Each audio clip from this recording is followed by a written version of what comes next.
Hello, Mr. Barton here, and in this video I'm going to show you how you can create or invite a new teacher to Diagnostic Questions. Basically, say you're the first one to set up Diagnostic Questions on the system and you want to get all your colleagues involved, this is the video for you. Or maybe a new teacher's joined midway through the year and you want to get them up and running on the system.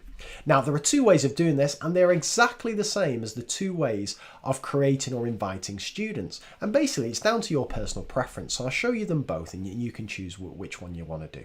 So make sure you're signed in and you're on the dashboard, and then go to Teachers.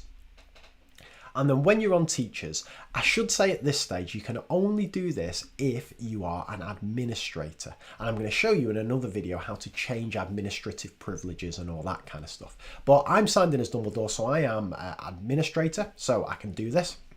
So all I'm going to do is I'm going to click Create a Teacher.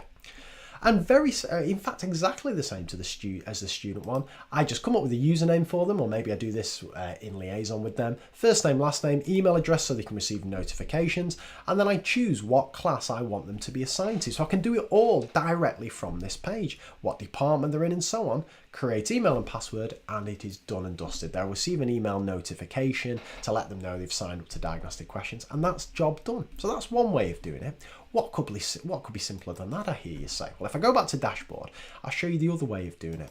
So click on Teachers again, and this time click Invite Teachers. Now what this does, that generates a school joining code. And this way is probably best if you've got several or 20 or 30 teachers who you want to get on the system, because they only need that one code and then they're straight on there. So give them that code in much the same way as you'd give a student the code, and then tell them to register for the site. And as soon as they register, as I'll show you in another video, it prompts them to enter in that code and then they join the school. So two different ways of doing it. Personally, I'd use the first way if I just had one teacher. As soon as I've got 5 or more, I'm probably going to use this school invite code. Hope that was useful. Bye for now.